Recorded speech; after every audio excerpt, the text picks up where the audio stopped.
Africa Content TV. Bẹ́ẹ̀ máa ń ṣe tẹ́lẹ̀ ń wá Aluha. Aláwọ̀ bàbá wa àníbà wọ́n wà ní Aluha wọ́n wà ní Kúlúwà. Kò sí ẹnì kankan tó rún àfáà kan ṣe pé kó ṣe Aluha. Ló gbọ́ yìí. Ẹnìkan tó rún àfáà kan ṣe pé kó ṣe Aluha ò sí.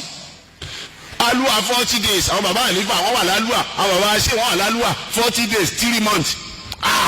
Tí ò ní wá kí jímọ̀. Aluha kò ní wá kí jímọ̀. Aluha kò ní kírun jàmá. Irú Aluha ká Aluha wo ni? Gbogbo ẹni ẹ bá rí láyé tó bá wọ Aluha tó wá sọ fún ipá ni Ọlọ́run òun ẹni èṣù ní ẹnìkan kan ránṣẹ́. Ẹni èṣù ní ẹnìkan kan rán. Ta ní sìn bẹ̀ tí wọ́n pèrún jàmá tí ò jáde. Tọ́lọ́run sọ pé inna salata kanat ala al-mu'minina kitaban mawqutan. Bàbá ti pèrún àmọ́ àdìrí lọ kírun ni. Ọkùnrin ẹ̀ sì kírun nínú ilé ìwọ̀ nínú mọ́sálásí ọkùnrin sí máa kírun. Tí ò bá ní làlúrí wọ́n bá pè wọ́n wà mọ́sálásí.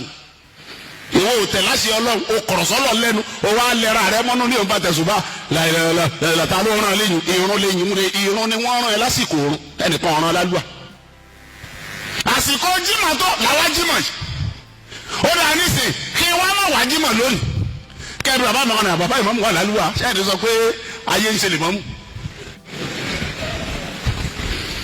Bàbá ìmọ̀ àwọn àwájímọ̀ àwọn wà l'Aluha wọ́n ń ṣe Aluha lọ́wọ́. Torí ẹ̀ bẹ́ẹ̀ ni gbogbo àwọn tí wọ́n máa ń ṣe Aluha tán pé ra wọn lẹ́ni Ọlọ́run.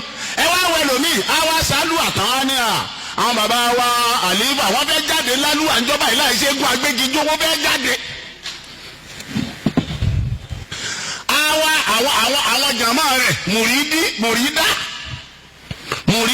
mùrídá àwọn tí wá péjọ síwájú ìta rẹ̀ wọ́n máa retí pé ṣé ò fẹ́ jáde bóun náà bá jáde yóò máa ranjú sẹ́yìn máa ranjú tó bá jọ́ lọ lórí. Láyé báwọn àjànú kan wọ́n ṣẹ́jú mọ́